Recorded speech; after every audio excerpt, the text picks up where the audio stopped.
Any hot second now. Yeah. Here we go. And boom goes the dynamite. There it is. There it is. Welcome back, everybody. What's up, Vince? What's up, Sam? Tyler will be joining us a little bit later. He's late. Mm-hmm. We will scold him when he gets on air. Yeah. He'll get a severe tutting from English, whatever. Yeah. Because, I'm sure he's listening. This show is all about public scoldings and lashings and whippings. That's right. And the beatings will continue until morale improves. That's the kind of show that we have here. Yeah. So he'll get his. We'll show him. That's right. Welcome back, everybody. I know some of you guys are still shuffling in out there in YouTube land. And we appreciate you joining us this Monday. I'm very happy. I'm sure you all know why.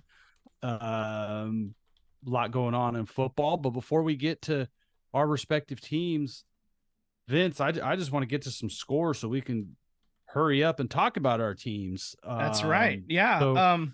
So fire away. Yeah, let's start on Thursday night. The Steelers beat the Titans 20-16, and Mike Tomlin's a hell of a head coach, isn't he? I mean, good grief, that guy. He knows how to coach them up better than anybody. That team is garbage. I almost swore there, but I didn't do it. See, look at me being all behaved and shit stuff. Ooh, almost blew it right there. I almost blew it.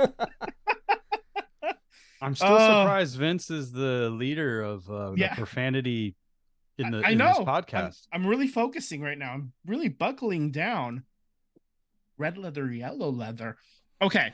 To Sunday in Germany, Frankfurt, Germany, the Chiefs beat the Dolphins 21-14.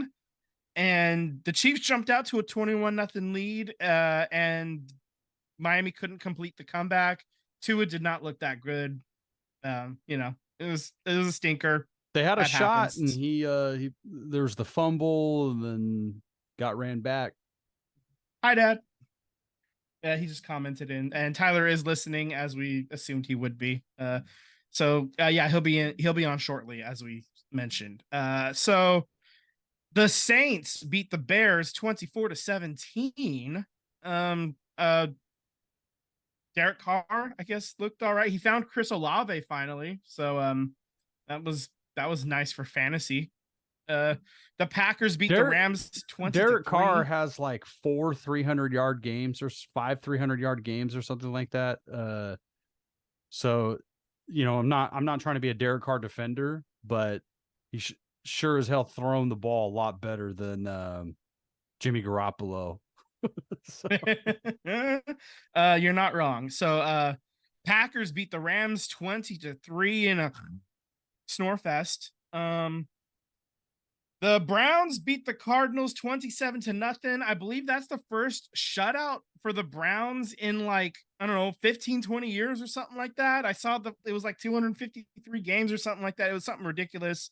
The Browns really got the job done. The Cardinals lost their starting quarterback to a trade, but they're getting a new one back. It looks like Kyler Murray is, as long as he doesn't have any setbacks this week, he's going to be starting. So maybe the Cardinals aren't going to be quite as pathetic as we've seen so far, but that still remains to be seen. There's still not a lot of talent on that roster. So yeah.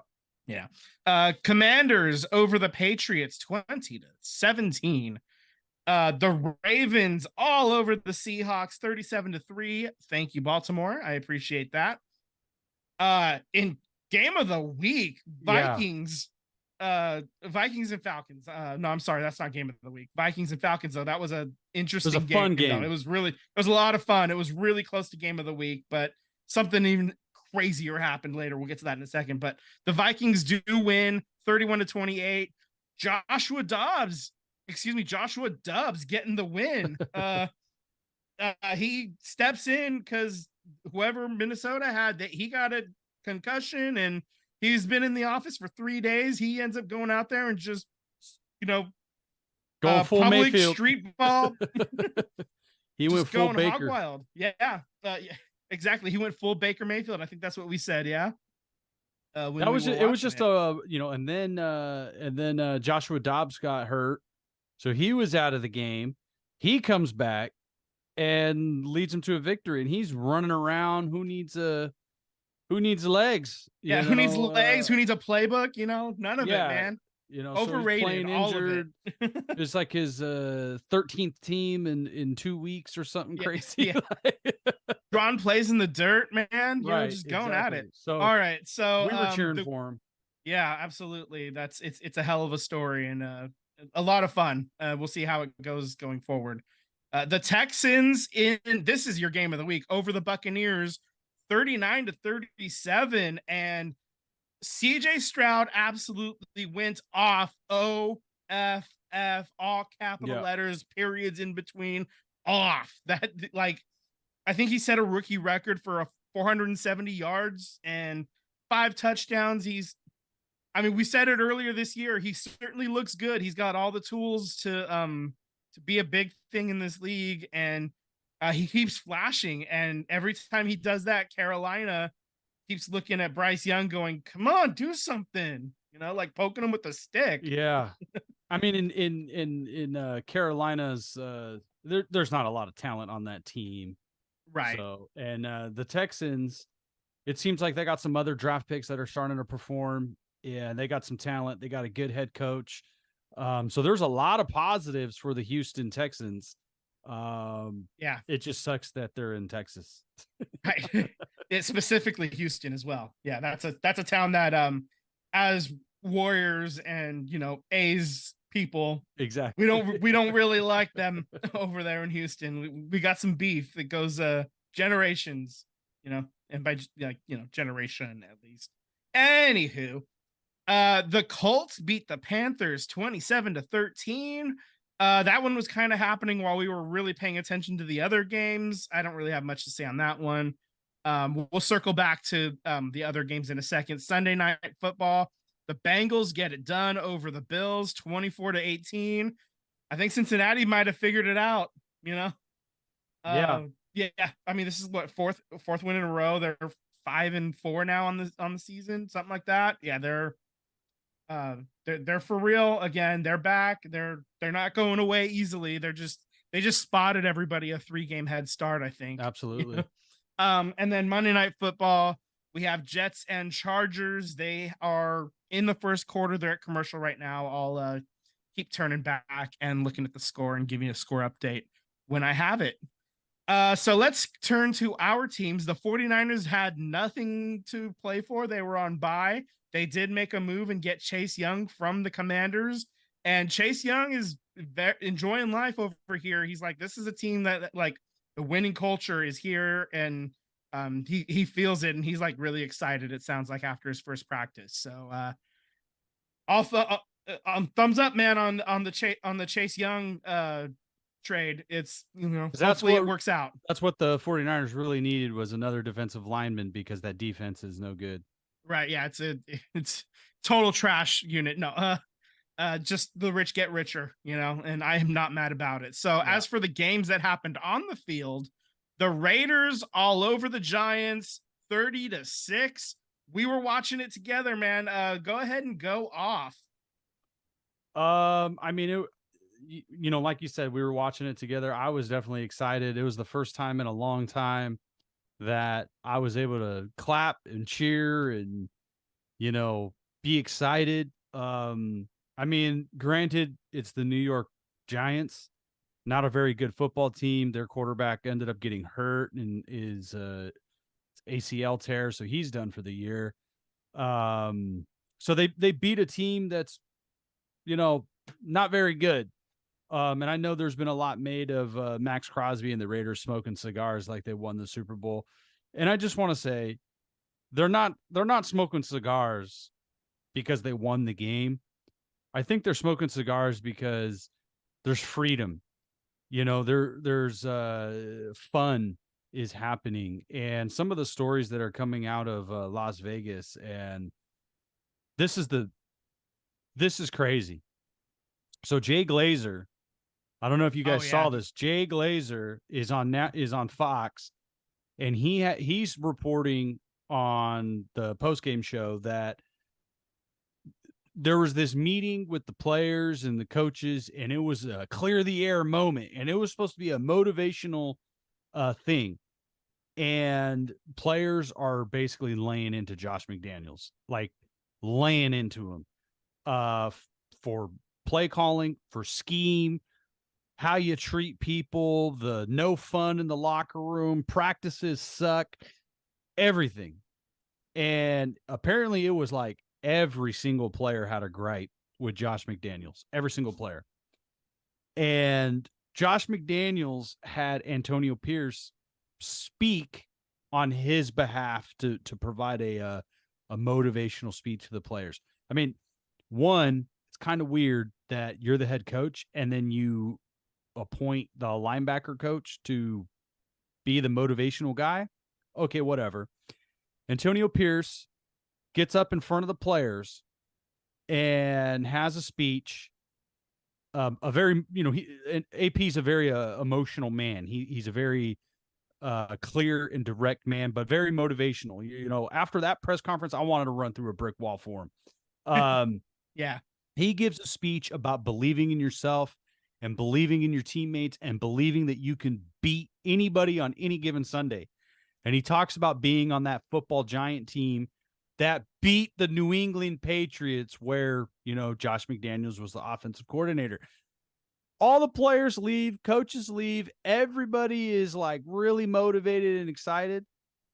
And Josh McDaniels says, "Don't you ever disrespect the New England Patriots." See, it's the disconnect. Yeah.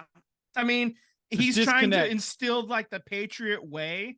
The problem is the Patriot way only works if you're winning. Otherwise, you're just an asshole. Right. And so, there's 10 minutes. There it is. There's your first official swear. There's so many negative stories about Josh McDaniels coming out that it's not even funny. So I think they're celebrating a breath of fresh air. They're celebrating that they can have camaraderie. What's coming out is that they were not allowed to have camaraderie. They couldn't celebrate in practice. If they made a big hit or made a big play, they couldn't celebrate. So it was, how it was coming out was Josh McDaniels is trying to act like Bill Belichick without really being the man. He has these Super Bowls as an OC, but he was never the man. So it's different. I think it would hit different if Bill Belichick was on another team. Say he went, the New England Patriots say, you know what, it's time to move on, and he went to another team next year. I think it is different because Bill Belichick won these Super Bowls as head coach. I don't think you could walk in as an offensive coordinator and treat the players like Josh McDaniels did and expect the same amount of respect you're going to get as somebody like Bill Belichick. Anyway, about the game, what I saw in the game is exactly what I hoped for. Is clean football. Aiden O'Connell played a very clean game, no turnovers, no fumbles, no nerves. And the offensive line kept them clean. For the most part, he didn't have to run around and scramble. I think there was maybe a couple plays where the defense really got in his face, and a couple of plays he wasn't able to connect. On a few plays he was, and they were able to move the chains. I thought overall the offense looked really good. They found out how to run the ball again. Well, here's a mystery solved. Hand the ball off to Josh Jacobs and do what he likes to do. Right. We saw a couple of Devontae Adams flashes, some Hunter Renfrow flashes, some Mike Mayer flashes. So I thought it was a pretty sound offensive game. Defensively, they played lights out. I think it was obviously it's one of their better performances. But the defense was able to get off the field, and the offense was able to extend some drives, giving that defense some much needed rest. Max Crosby obviously wrecked the game, 3 sacks, couple of picks by the secondary. So overall, it was the most complete win I've seen the Raiders have in many years, and that's going back to the John Gruden era with that roster that made the playoffs. We haven't really seen a complete win, from the Raiders, and it was just really refreshing to see. Next week against the Jets, offensively, I hope to see a little bit more of the same, just being consistent, being clean, and I really want to see that continued improvement of the offensive line. I don't expect to put up 30 on the Jets. That's a really good defense. And we got to be real that Aiden O'Connell is a rookie, and Robert Saleh and that staff is going to throw a bunch of different looks and confuse them. He's Tamu Derek Carr is what he is right now. Right. He's Wish Derek Carr. Right. And I just play clean football, try not to make any mistakes. And defensively, I hope the Raiders do the same to Zach Wilson, confuse him. He's interception prone. He can make some really bad decisions to this, even to this day. He's not a very great quarterback right now. So the Raiders defense will have their opportunities to cause some turnovers and some havoc. He's not a great quarterback unless there's Donna Kelsey in the stands. Then he has somebody to perform for. So keep her the hell away from the stands. I don't know. No, obviously that's absolutely. a joke. I mean, that's the weird thing. Zach Wilson has only flashed a couple of times, but one of those times was earlier this year, and the Jets do have a winning record. So it is definitely not a gimme. I think he's playing better than I thought he was capable of overall. He's still making, the mistakes we expect from Zach Wilson because he's Zach Wilson. I wouldn't trust him personally to run the offense, but then again, the Jets didn't trust him either, and that's why they went and got Aaron Rodgers. So absolutely. I would just really like the Raiders to stay competitive, and obviously I'm hoping that they win. But just be competitive, try to play clean football, and stay in the moment. And like Antonio Pierce says, believe that you can win, because it is a winnable game, and you got some winnable games on, the rest of the season. Like you still have a chance to get to 8-9 wins. If you can steal a couple from a couple of good teams that's up ahead. So the season's not over. I think as a fan, that's what I'm hoping for, is just be competitive, play smart. Let's get the running game going. Let's get the passing game, to Devontae Adams, Hunter Renfrow. There are weapons on this team. I'm not saying this team coming into the season was a 12-13 win team. My prediction was you got to get to 10. And 10 is potentially on the table. You're going to have to steal something from Kansas City or Miami. You're going to have to steal a game that's going to be a massive upset for you. But it's right there with an interim coach, with all of the chaos that's going around. It's within reach.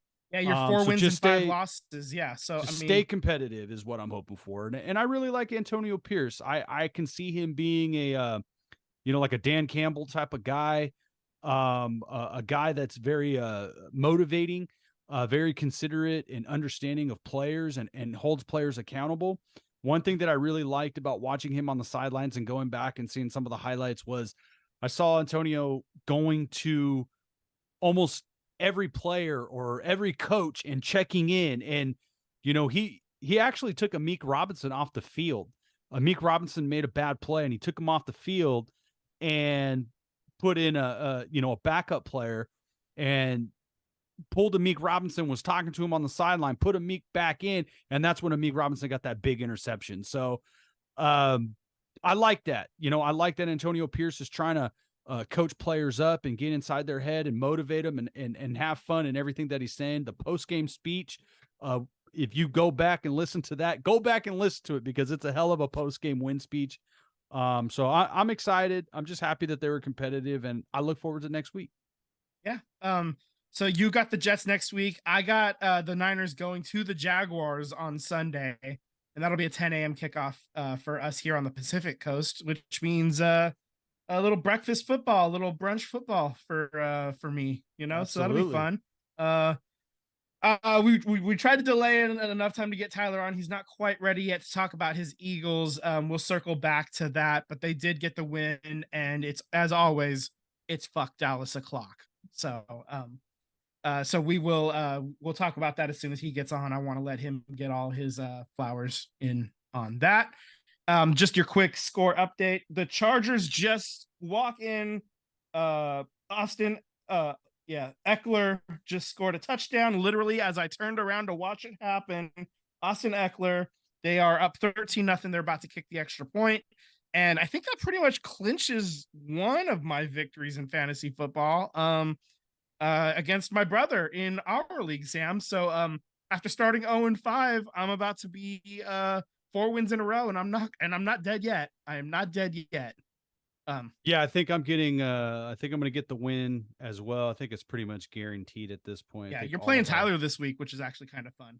Yeah. All of our I think all of our players have played. So I'm going to be going 4-5. Yep. And it looks like Tyler's going to drop to 4-5. And I'm going up to 4-5 as well. So we're all mediocre. Yeah, we're all in there. I was dog shit, but I've worked my way back up to mediocre. And as the defending champion, don't let me in the playoffs. Don't let me in. I picked last in our draft, and that's I don't think I've ever been in a league ever in the 10, 12, 13 years that I've been playing fantasy football. I don't think I've ever seen anybody last in the snake draft win the thing. I don't think I've ever seen tough. That. It's tough. I mean, I have seen it, but it is definitely not easy. You got to get part of it's luck, absolutely.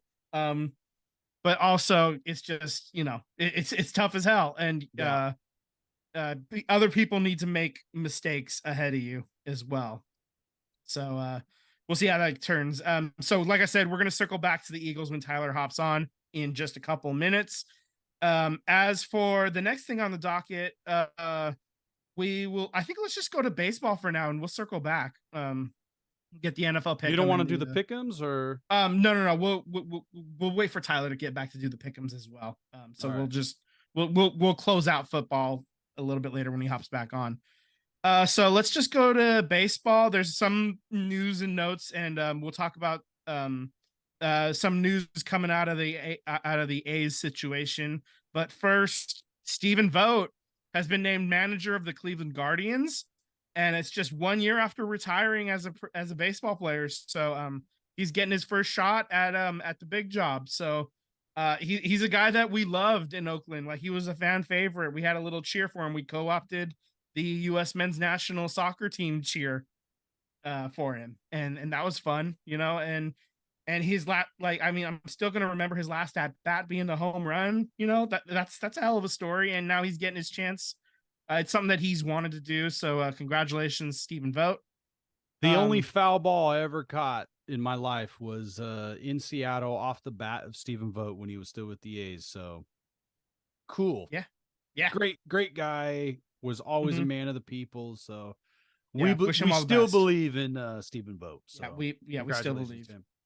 Carlos Mendoza was the New York Yankees bench coach this past season. He is now going to be the manager of the Mets. I'm sure he had a hell of an interview. We'll see how it goes. The Mets need new blood in there anyway. So Craig Counsell moves from Milwaukee to the Chicago Cubs, staying in the NL Central, going to a rival. His contract ended with Milwaukee on October 31st. They did not pick it up. That they did not re-sign him to into an extension or anything. So he went and found a job at his rival, and we'll see how that goes. It's going to be a lot of fun, I'm sure, for the fans at least, to really get on him. We didn't get a chance to actually wrap up the World Series, so the Rangers ended up beating the Diamondbacks in 5 games, and there is now only 5 teams in Major League Baseball without a World Series title, and that brings me to the game that I had promised you before we started recording, Sam. Name those 5 teams. Name the 5 teams that do not have a World Series title. Yeah, these are current active teams. I'm not looking for like St. Louis Browns or anything like that. I'm talking active teams. Tampa Bay Rays. That's 1. San Diego Padres. That's 2. Seattle Mariners. That's 3. They're also the only team that hasn't even appeared in a World Series. Fun fact. The Nationals just won one. The Angels have one. The Rangers just got their first. Yep. They were the sixth team. They're now off the list. Okay. Arizona has one. The Dodgers, of course. Yep. Giants, of course. Mm. The Braves won in the early 90s. They have some championships. They also won a couple of years ago. Astros, obviously. Phillies. Oh.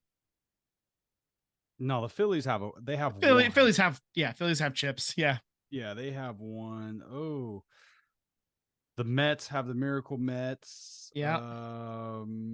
Shoot, Toronto has some in the 90s. Mm-hmm. Florida has a couple from early in their expansion life. I really wish I was looking at a roster of teams. I know, right? Yeah. So I will say we talked about three. I'm sorry? I got three. You got three. So I will say, I'll give you a hint right now. We talked about one of these teams just now. We talked about one of these teams just now. Yeah. Oh, the Brewers. The Brewers, there's your fourth. And then you were close with the NL West. The NL West. Giants, Dodgers, Diamondbacks. I said the Padres, though. Yeah, you said the Padres. There's another one. Who's the other one? Oh, the Rockies. The Rockies. There it is. Yeah. There's. I forgot about them. Yep. Yeah. To be fair, it's easy to forget about them.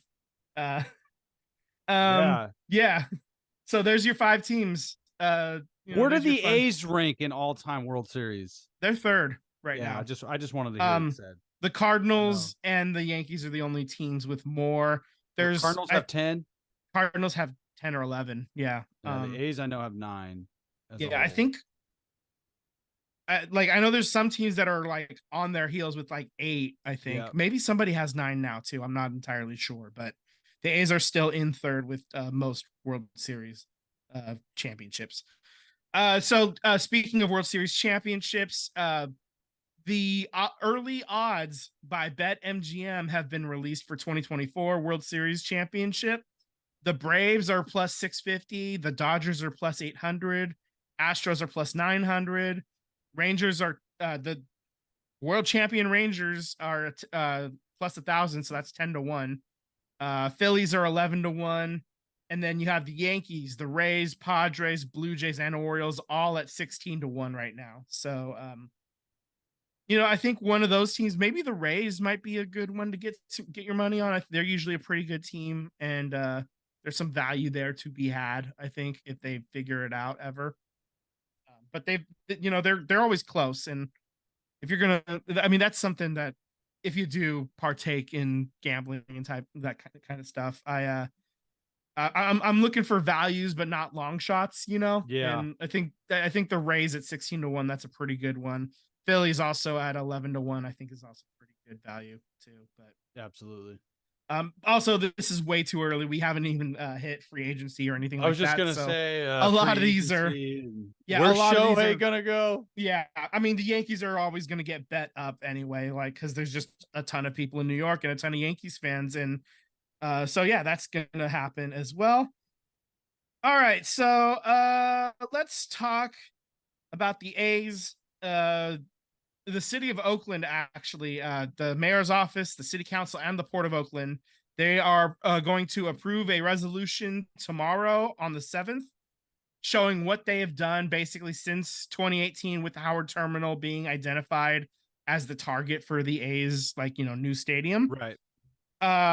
Basically, they're going to just outline everything that they've did, everything that the team has done, and basically how the team has behaved in basically since April versus what they had said, when they bought the county's half of the Coliseum site, how that was supposed to be a backup plan in case Howard Terminal fell through, but now they're just squatting on that half of the site and going to Vegas anyway. So it's only a 4-page resolution, which for government documents is not long at all. It's a pretty quick read, actually. Brody Brazil went over it point by point, and it took him less than a half an hour to do it, and he was excruciatingly detailed in his recap. Yeah. So go check out that one. We don't need to go over it point by point, but I mean, we've talked about everything that the city has done and the team has done in detail as well in our past episodes. So I mean, does this change anything? I don't think so. But what it does do in terms of actually like keeping the A's in Oakland, no, it doesn't. But what it might do is help with the perception for several parties. Maybe if maybe the teams, like maybe some of these teams that are voting on the 14th through the 16th, maybe they see this whole list of everything that the city has and how ready they are and how they were working on a $12 billion 55-acre project, but now the A's are willing to take only 9 acres and have nothing else.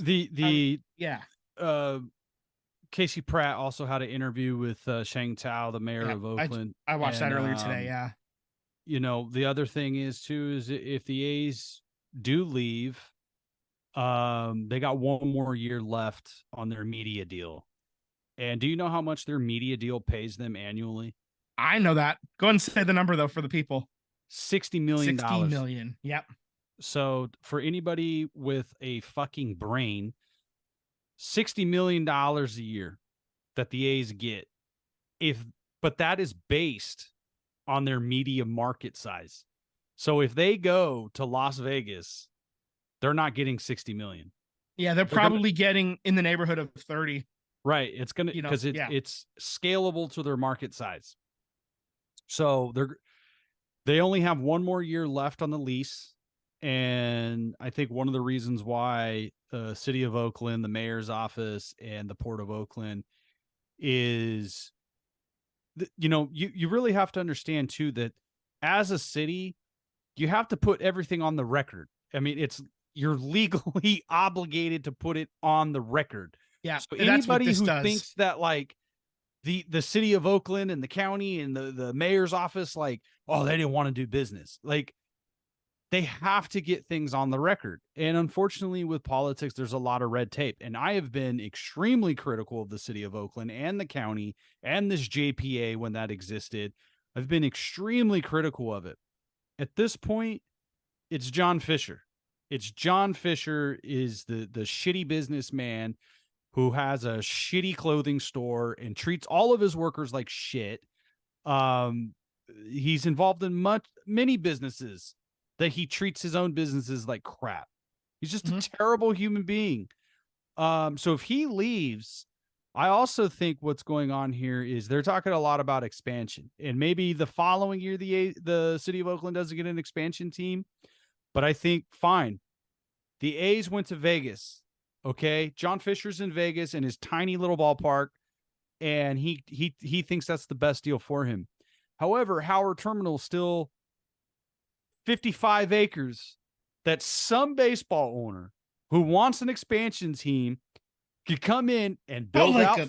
Sorry, I got a little tickle in my throat. Build out 55 acres in whatever the hell you want to do, or scale it down and you get 25 acres or 20 acres or whatever. Or you have the whole 55, or you have the whole thing 25 at first, or whatever it is. Yeah. Whatever it is, 55 acres at Howard Terminal is scalable. If a MLB owner wanted to expand into Oakland and build a ballpark and build out everything around it, he has that opportunity. He or she has that opportunity. Or if you wanted to buy a slice of land and just build out a smaller parcel and leave the rest to other developers, that's an option. So I think the city of Oakland and the mayor's office is getting their ducks in a row. I don't think this thing is over.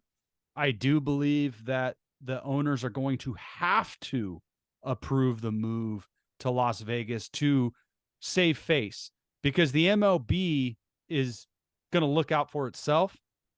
And it just so happens that John Fisher is a part of the MLB, but I don't think the owners really care for John Fisher, because they're actually, if the A's go to Vegas, they're removing that expansion team, that expansion market.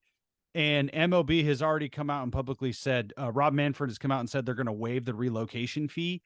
So there's a lot of money that gets split up to these owners that they're not going to get.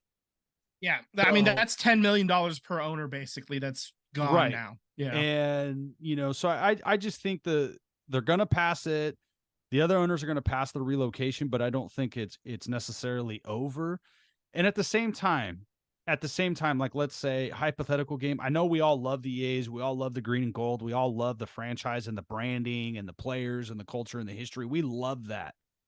But an apples to apples comparison, if the A's were to stay with John Fisher, or John Fisher leaves and all of the A's history goes, and then an owner comes in, expands the MLB, and you get something like the Oakland Oaks, hypothetically.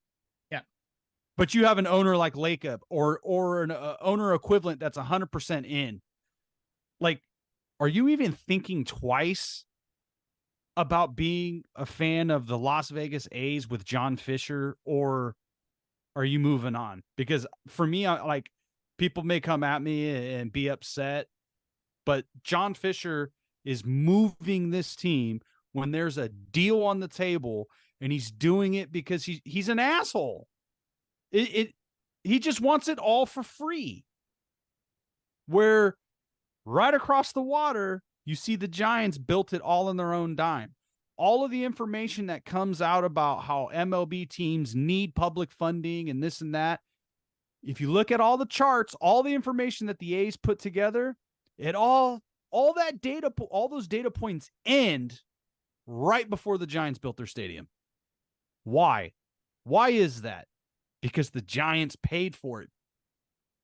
Because the rest of the MLB doesn't want anybody else to know that. Milwaukee, Colorado, Arizona, Baltimore, all of these crappy ass owners don't want the information out there because the Giants built it, and it was profitable for the city, and it was profitable for the franchise, but they want it for free, Vince. Yeah. That's what this is about, is giving away 55 acres to John Fisher so he can build it for free. That's what it's about. So at this point, if I was to get a expansion team in Oakland, take your 9 fucking acres and kick rocks, asshole. Yeah, absolutely. 100% agree. Even if Oakland doesn't get an expansion team, there's statistically nobody following the A's to Vegas as fans. I think everybody has said they're going to be done with baseball. I think there's going to be a few people. You're talking less than 10% of whatever the fandom is in Oakland and California. I think would be less than 10%. Oh, it's also too. I think it's less than 3%, dude. I would agree with you. I'm just, for the sake of the argument, being devil's advocate a little bit. Yeah. The other thing is Oakland's going to be set up possibly for an expansion team, but I guarantee you, the city of Oakland would never be receptive to a relocated team. Like, I think that is over. Yeah. Like, if Tampa Bay was going to be like, oh, we're going to go to Oakland. No, you're not. The fuck you are. No, you're not. Yeah. Like, we've been here, done that. We ain't doing it. Right. Yeah, absolutely. Yeah, that's not happening. Because the city of Oakland has lost teams already to relo. We're not taking anybody else's teams. No, hell no. It's effed up. Hell no. It's so disrespectful. Mijo. Hola. My little bud. Welcome back. Slamming a Heineken. Yeah, atta babe. Now do another one as your punishment. You got, and don't forget to cup the balls. Woo! All right, so let's circle back to football. Unless you got something to add to this A's stuff we got talking. No, you know what? I haven't had a chance to watch all the interviews. I did see the Casey Pratt interview with Shang. I do want to watch that, but no, super informative stuff. I actually really appreciated it. Up until about 4 minutes ago when I stopped listening to hop on this bad boy. Of course. So let's just circle back to football, and the only game we haven't talked about yet. The Eagles take down the Cowboys 28-23. How about them fraud boys? I said it a month ago. You're saying it today. Go off, buddy. Dude, you want to talk about a heart attack? That is exactly what I got in the last 40 seconds. If you could see a team literally just shit all over themselves in 40 seconds, you watch the Eagles do it. But somehow we miraculously pull out, beat the fraud boys, the cowgirls, whatever you want to call them. I get one of the best memes of Dak Prescott being turned into a tornado and landing on his head as a picture to remind myself of how glorious that game was. I know CJ Stroud was the game of the week, but this was also one hell of a chance for a game of the week. Absolutely. I loved everything about this game except for 40 seconds at the end there. I literally threw the remote and I was like, I'm going to lose this game. We're going to lose this game. Cowboys are going to win this game because we are idiots. I've seen enough of James Bradbury playing the corner. I'm done.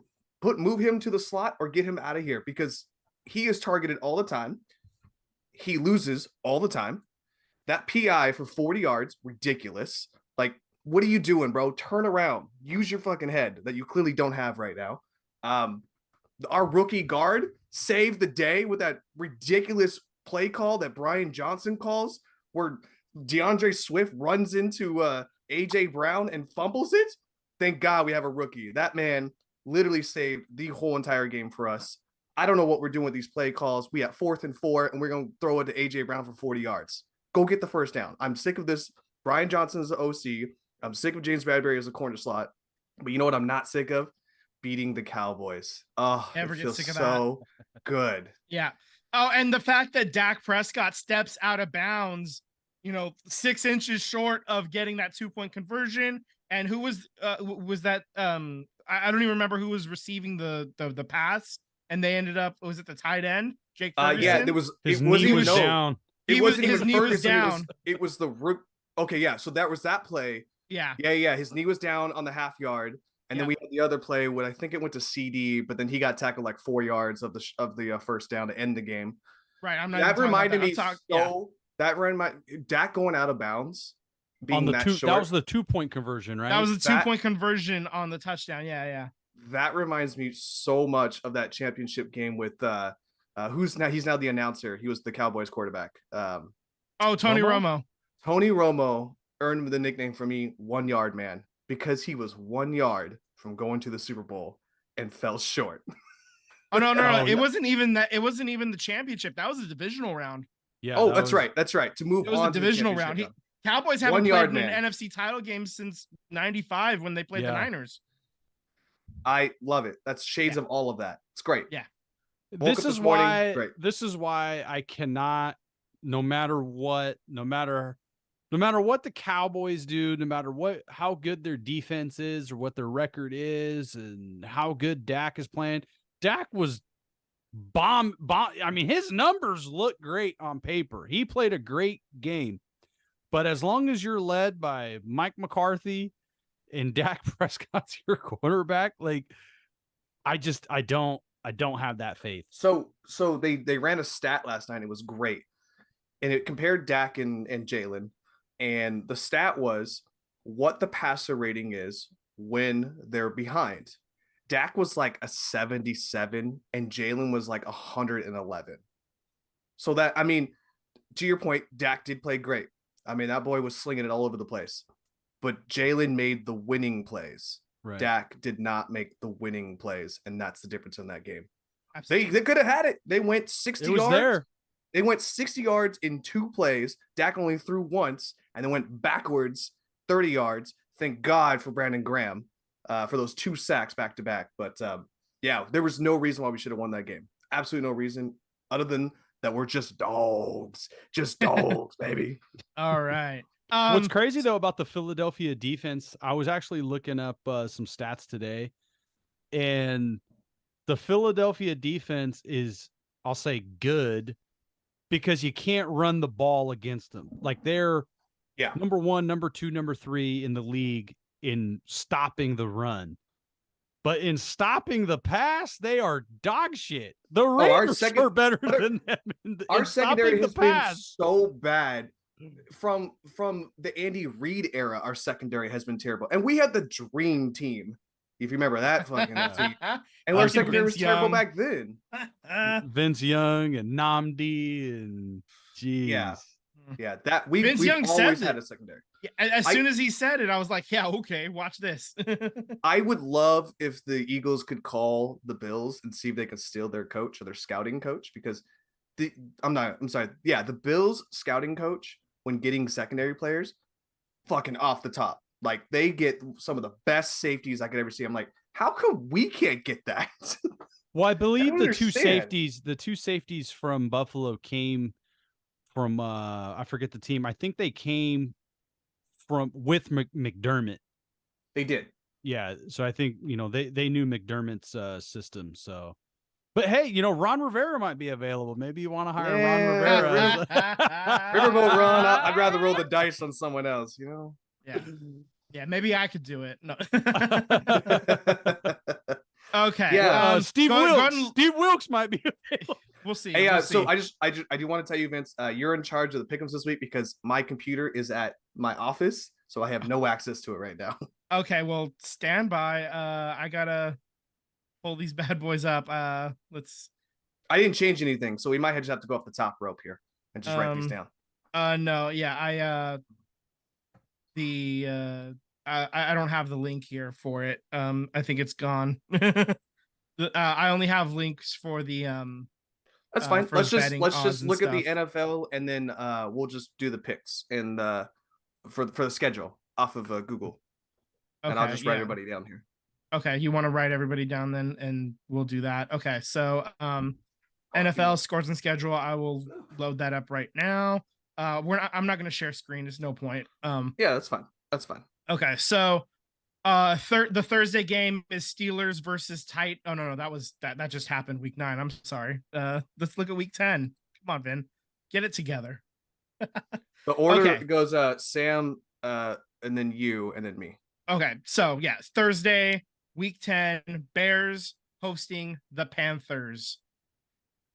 What a great game. That's a bad Yeah. one. Can we flex down to 3 a.m.? I know, right? I'm taking beignets, and Mhm. that's my nickname for Bagnet.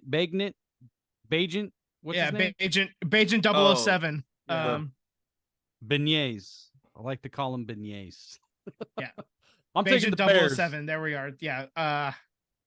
You know what? I'm gonna go Panthers. Okay. I am going to go golly. Do I have to pick one? How about a tie? No, I'll go with the golly. I'll go with the Bears. Okay. All right. So Sunday games, we have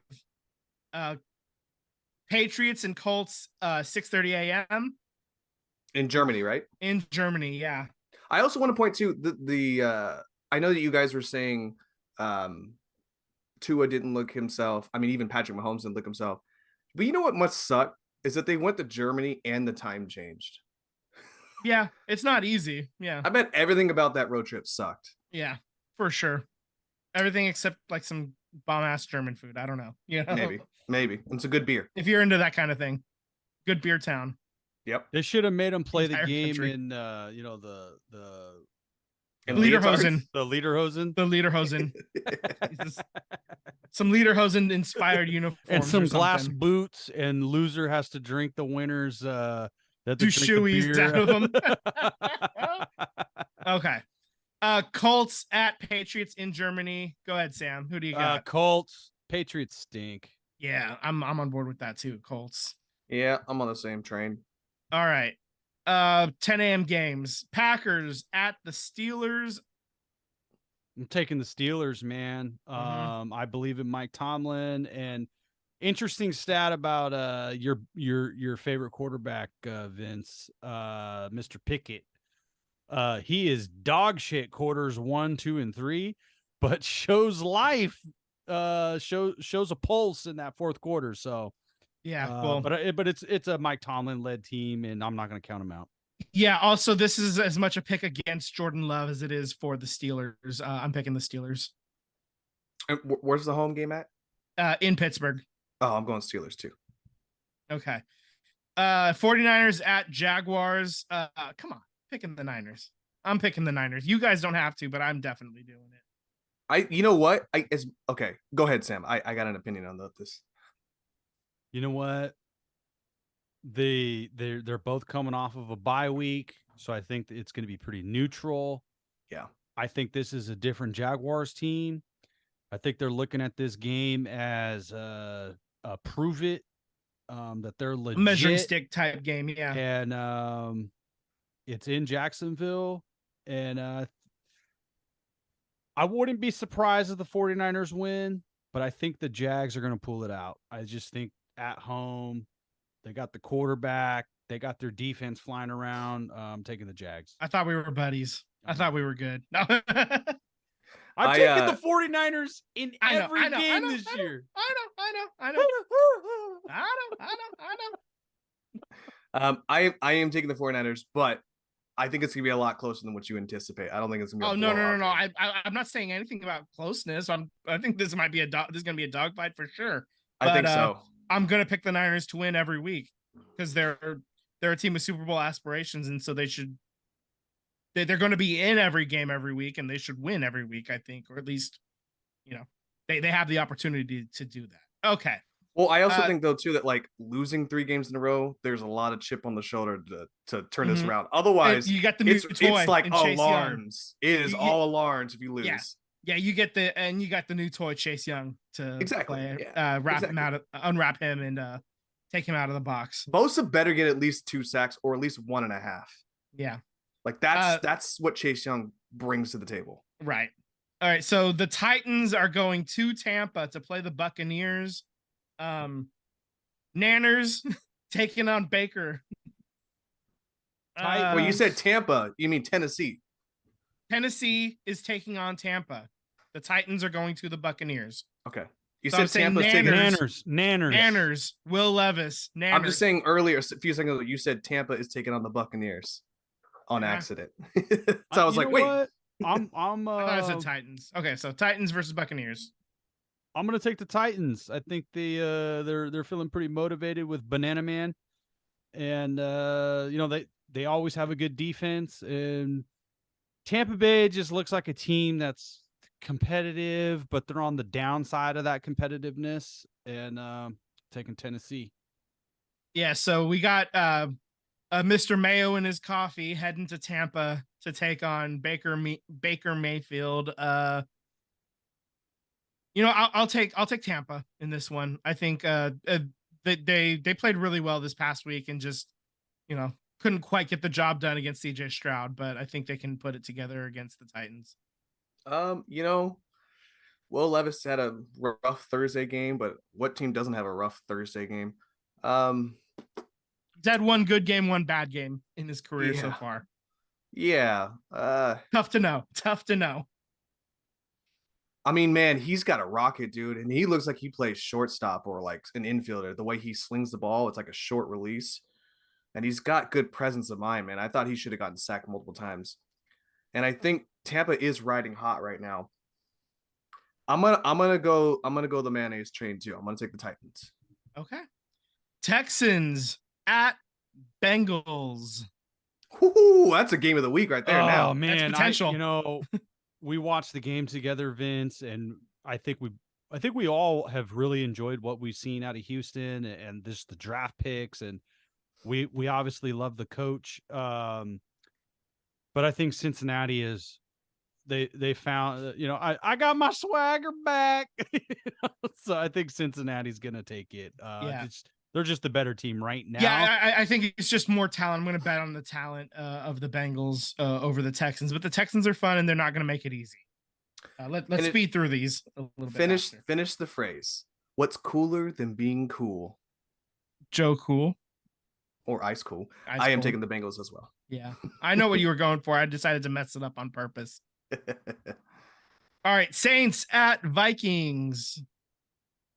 Saints. I think the Vikings was exciting, but yeah, Saints. Yeah, I'm going Saints. Me too. Okay. Browns at Ravens. It's good defense. Good defense. Ravens. Yeah. It's good defense. Okay. The problem is that the Ravens have a better offense, so I'm going Ravens as well. All right. Lions at Chargers. Lions. Is that across the board here? I think so. Lions. That's what I'm going that route too. Okay. Falcons at Cardinals. Oh, Ugh. Game of the week. Falcons. I don't know. Falcons. Kyler might be back. Falcons. You know, They're both terrible. You say that Kyler Murray's coming back, but the new Call of Duty just dropped, so you know he's going to be terrible. Yeah, he's otherwise distracted. Yeah. All right. Giants at Cowboys. There's no fucking way the Giants can do this. It's the Cowboys, right? I mean, I don't know. Danny DeVito's going to be out there. I mean, I really don't have any sway one way or the other. I would love the Cowboys to lose, but I'm going to pick the Cowboys. Yeah, I mean, it's just the talent is just so massively the Giants don't even have a quarterback. Yeah, exactly. Commanders at Seahawks. Seahawks. I too will jump on that train. I know Vince is going to take the Commanders. Do you though? Like, I want to take the Commanders. The Seahawks look terrible this past week. The offense just looks like dog shit, man. But this one's going to be closer than I think everybody gives credit for. You know what? Let's do it. We're going to do the Commanders. Ron Rivera saves his job for at least a week long. Well, you need the Seahawks to lose because they're in first right now. No, they're not. Well, actually, no, they're no. Now they lost, so now the Seahawks lost, so the Niners sniffing. are back in first. That's right. All right, Jets at Raiders on Sunday Night Football. You know, it's a toss up, but I think the Raiders are believing in themselves, and the fans are going to believe in them. So I'm taking the Raiders. I believe. Yeah, right now the Jets only have 3 points on the board. The score is 14-3. Zach Wilson is just not good, but I mean, you never know when there's going to be a 40-year-old mom in the stands that catches his eye and he wants to impress her. So, yeah, I'll go Raiders. I'll go with you, bud. I'm on that same train. I think the Raiders are riding high. Momentum is in their favor. They'll look at this dub. All right. Monday Night Football, Broncos at the Bills. We all on the same board, right? Yeah, nobody's willing to take the Broncos here, right? No, nobody's that dumb. We all gonna conclude this as a Bills Monday night win, even though the Broncos beat the Chiefs. All right, exactly. Yeah. Okay. So we've been going for almost an hour, and there's still tons of stuff to talk about. So let's start ripping through some of this. Yeah. Yeah. Go for it. So NBA. Let's talk NBA. Steve Kerr has said that he will step down as Team USA head coach after the Paris 2024 Olympics.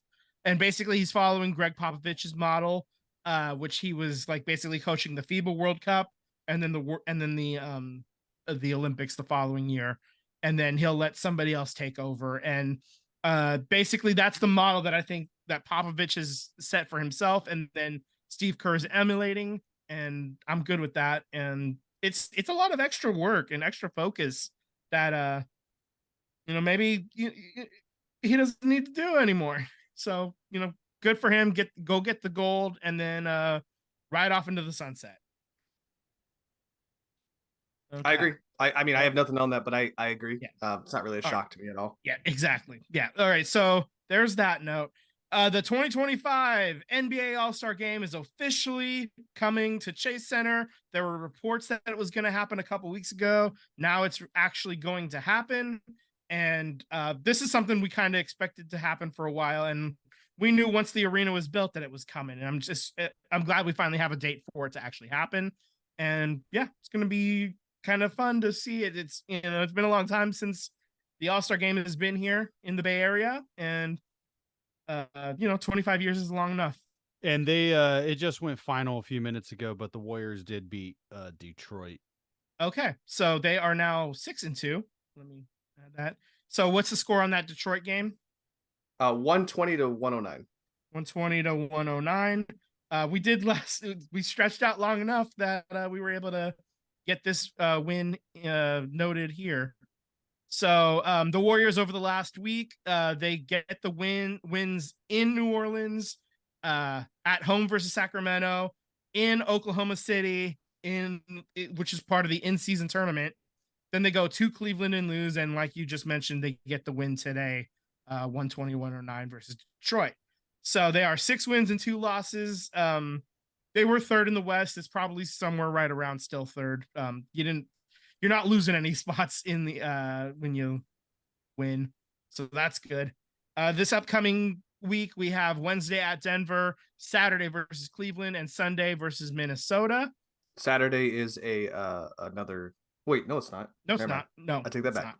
I take that back.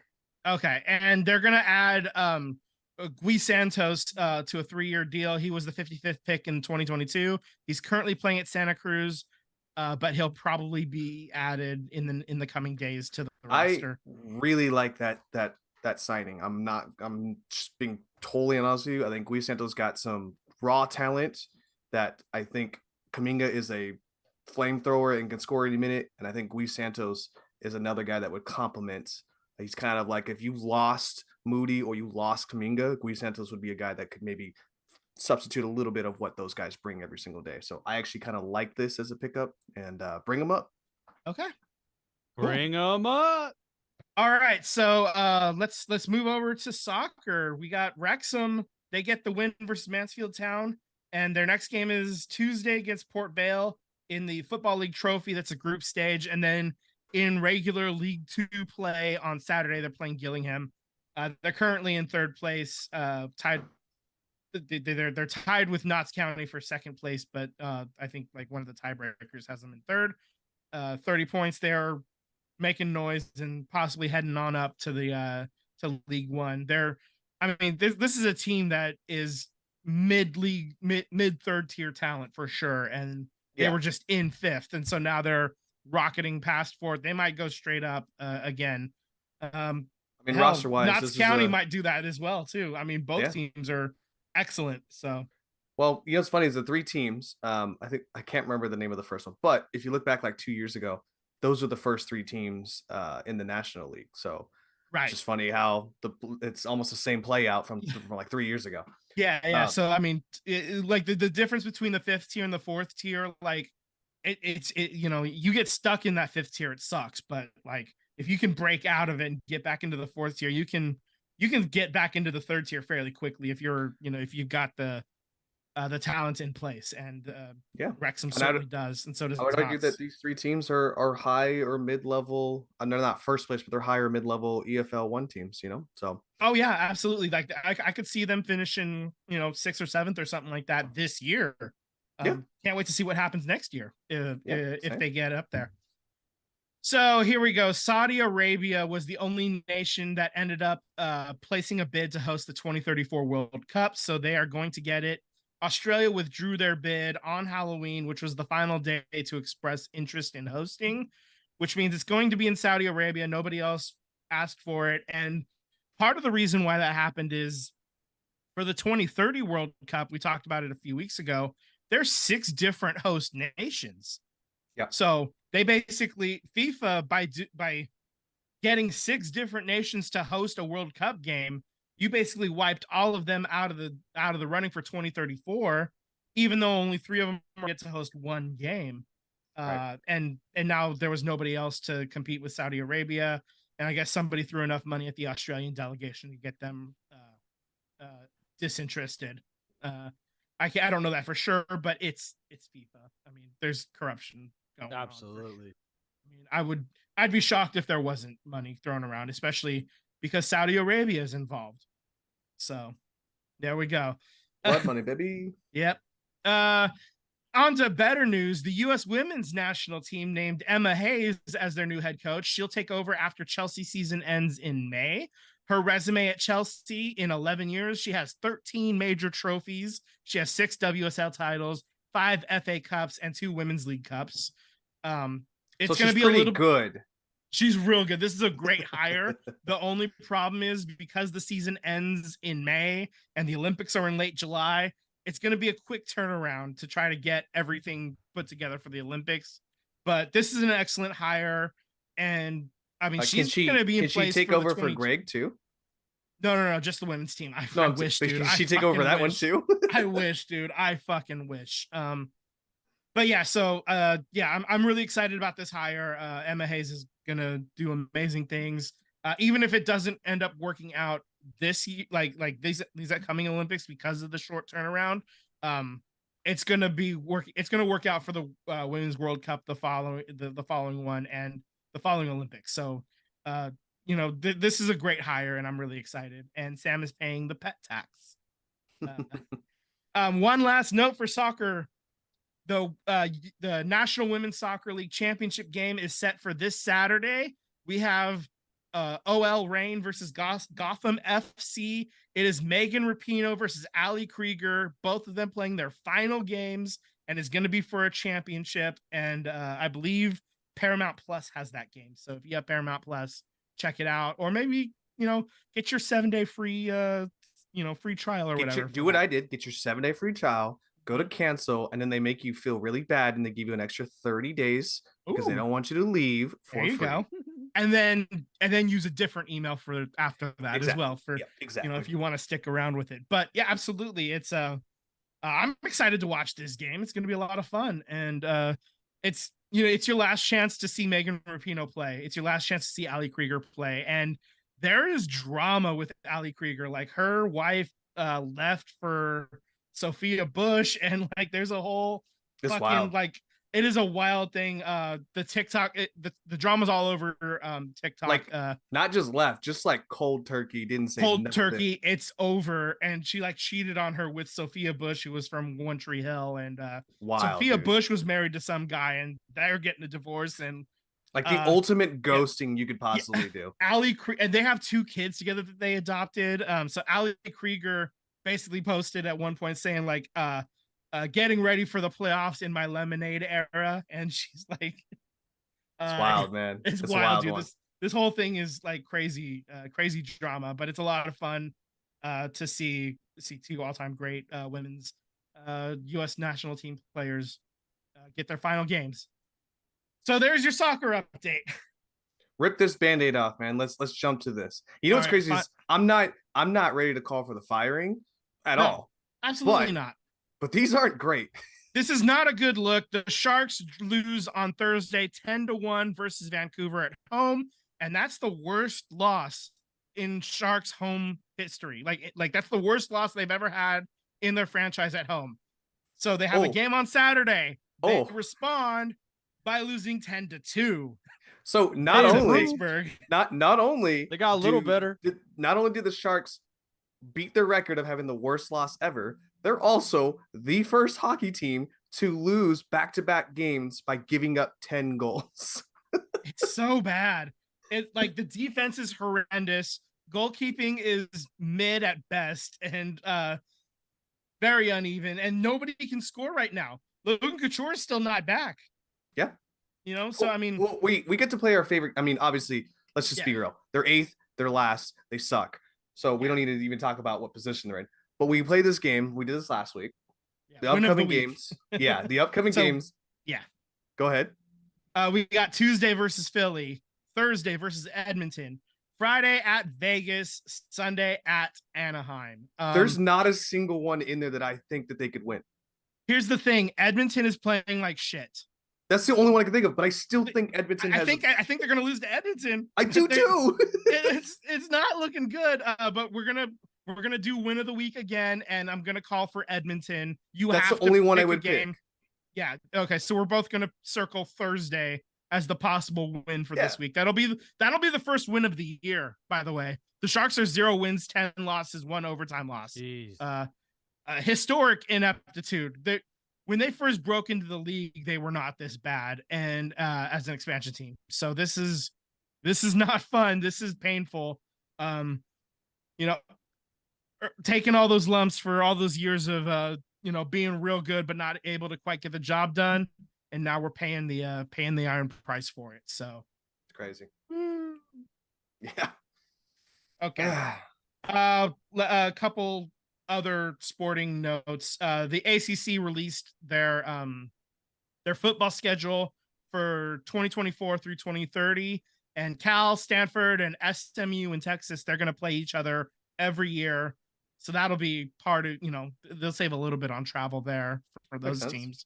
But then the rest of the ACC is, they're going to have to go out to the East Coast for other games, and God, I'm so pissed off about that. But anybody else have anything to add to that? Because I'm ready. No, it just sucks. No, it sucks. We said it before. We'll say it again. It fucking sucks. All right. Last note that I have here for us to cover: Hall of Fame coach Bob Knight passed away at 83 on Wednesday. Yeah, And it I is mean, confirmed they yeah. did bury him upside down so everybody could kiss his ass. That's So right. Yeah. it was Important confirmed. quote from him. Is he is he the one that threw the chair across? He the- is. Yeah, Yeah. When he was coaching Indiana, he did I want to make throw sure I the had chair. that one right. Did Yeah, you guys yeah. hear Yeah. this? Did you guys hear the audio of Steve Kerr on the radio where they asked him if he had any Bob Knight moments, and he said it was after a tournament game. Bob Knight asked to speak to young Steve Kerr. He's like 19, 20 years old, and so Steve Kerr goes out and meets Bob Knight in the breezeway or something, and Bob just is, you got to tell your teammate mother bleeping this, and you got to tell him to do bleeping this and that, and just goes off on Steve Kerr. And he goes, and you tell him I said that. You tell him just like that I said that. So Steve Kerr says, okay. And he goes to his teammates and he says to the whole team, Bob Knight's rooting for you guys.